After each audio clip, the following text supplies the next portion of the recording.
subject as the 1930s progressed and as he gained more experience. There was another issue that Walt mentioned to Grace, however, which was perhaps a fair warning about the environment she was about to enter. It is difficult for a woman to fit in this work.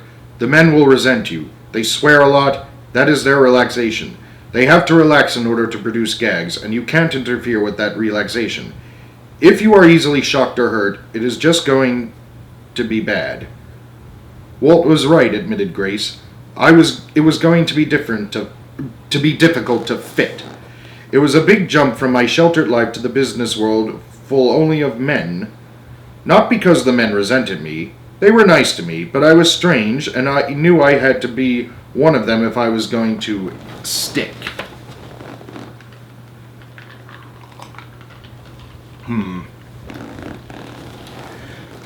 Grace faced the same learning curve as Bianca.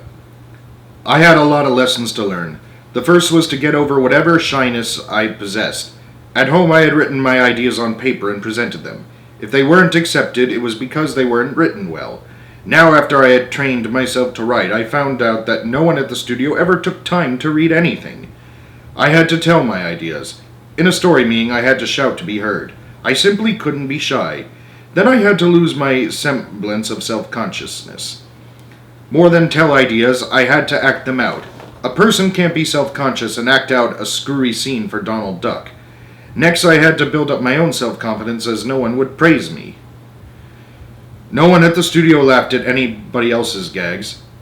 They thought about them, and then maybe they would say, "It sounds funny."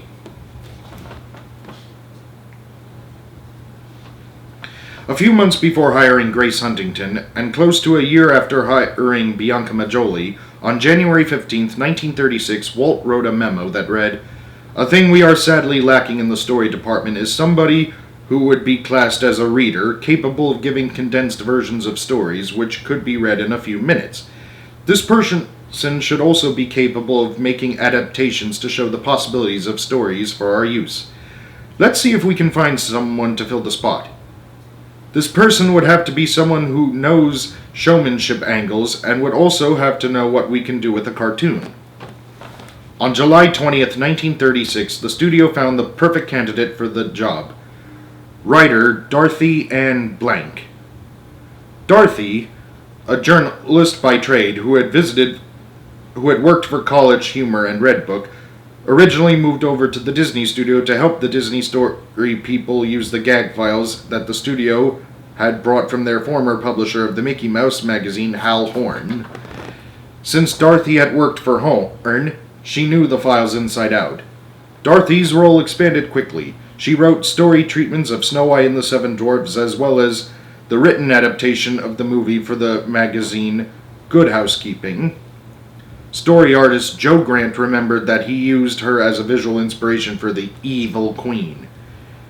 And before she left the studio on October 31st, 1939, she had also written articles for the internal studio newsletter, The Bulletin, and contributed to dozens of story conferences in the late 1930s for movies as Pinocchio, for which she wrote one of the major story treatments, Bambi, and early versions of Alice in Wonderland, Peter Pan, and Cinderella.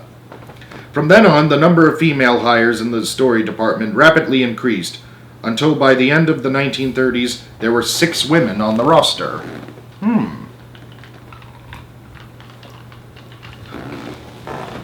Creative successes and creative pressure. The year 1936 must have been a particularly frustrating one for Bianca, as she worked on a long series of silly symphonies that ended up being discarded before they reached production stage. Along with Ferdinand Horvath, she tackled the story of Goldilocks and the Three Bears, then worked on a silly symphony with an Easter theme, and on a gorgeous project called Japanese Symphony, which fit perfectly her delicate sensibility, and for which she created her most beautiful artwork to date. But none of those projects made it to the screen. Around the same time, she created dozens of arresting concept drawings of humanized flowers, along with Gustav Tengren and Ferdinand Horvath, for the abandoned project Ballet des Fleurs. She apparently worked so closely with Horvath that on a specific cartoon that their drawing styles quickly became indistinguishable. While these projects did not go ahead, Walt loved the subtlety of Bianca's artwork, and she became story director on the short Woodland Cafe, which was released in March of 1937. 2 months earlier, however, on the afternoon of January 25th, 1937, the pressure became too great and Bianca collapsed. Jesus. She had prepared some storyboards, recalled her colleague Jack Cutting. The story meeting went badly and Walt tore them apart. Bianca went back to her room and locked herself in.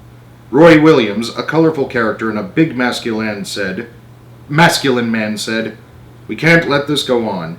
He broke the door down. Bianca was leaning over her desk, depressed. She said she couldn't take the stress and the strain anymore. A few months later, she was active again, contributing creative ideas in a story meeting about Winkin', Blinkin', and Nod, and on September 29th, she was part of a story conference about The Ugly Duckling, a project for which she had created various concept drawings.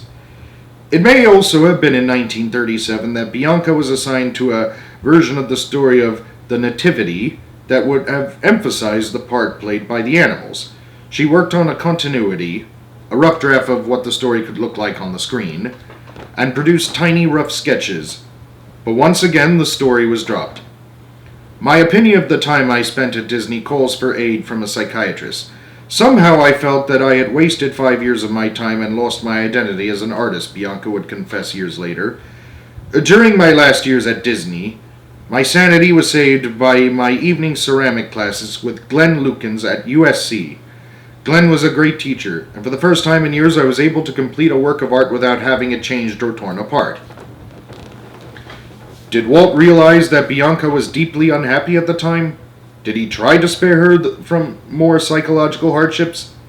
The answer is probably yes. In any event, by the end of 1937, Bianca seemed to move away from concept art and storyboard presentations and to focus instead on various peripheral assignments related to story analysis. In December of 1937, she translated Carlo Collodi's original novel Pinocchio into English for Walt, and in May of 1938 she underlined a key story flaw in a long and very perceptive memo to her boss. Analyzing the story structure of Pinocchio, it seems to me that a big and basic idea is being lost sight of and subjected to less important things.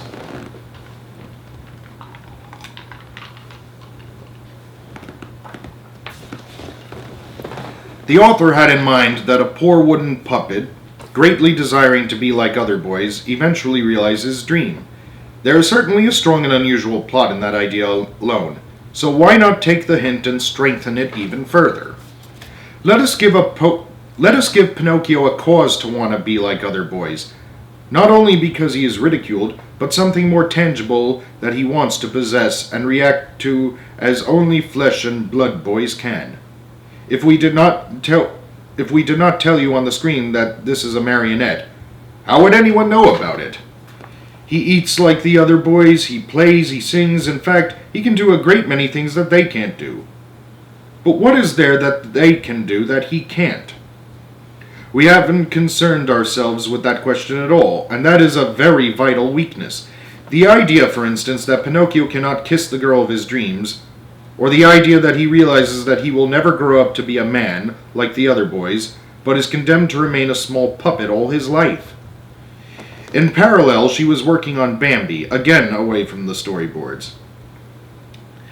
Simultaneously with research work on Bambi, I am cataloging this material and establishing a permanent record of pictorial descriptions, vital and humorous facts relating to animals we are dealing with, films, photos, etc., etc., so that when we have finished with Bambi, we will have collected a very valuable assortment of information which will be readily accessible to our animators, writers, etc., etc. Where now they might have to look through 10 reels of film or a dozen books to find a specific action, description, or fact, our little index cards will point to the right spot at once and save a great deal of time.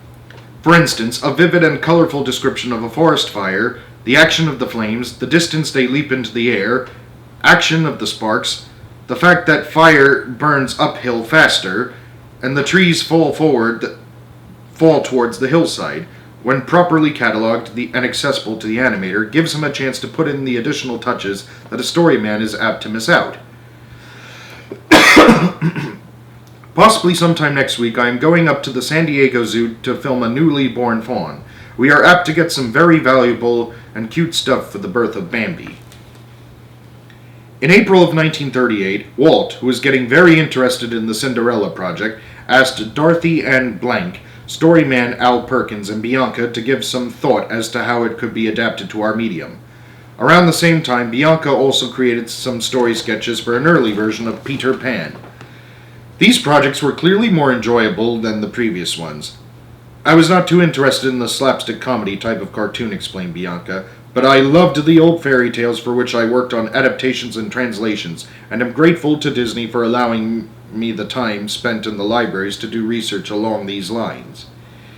It was at the LA Public Library that I met one of my most inspiring discoveries, the works of Jean-Henri Fabre, the French entomologist, whose insect world was far more fantastic than any fantasy man can dream of. Things were looking up again when Walt asked Bianca to suggest some classical music for the upcoming Project Fantasia.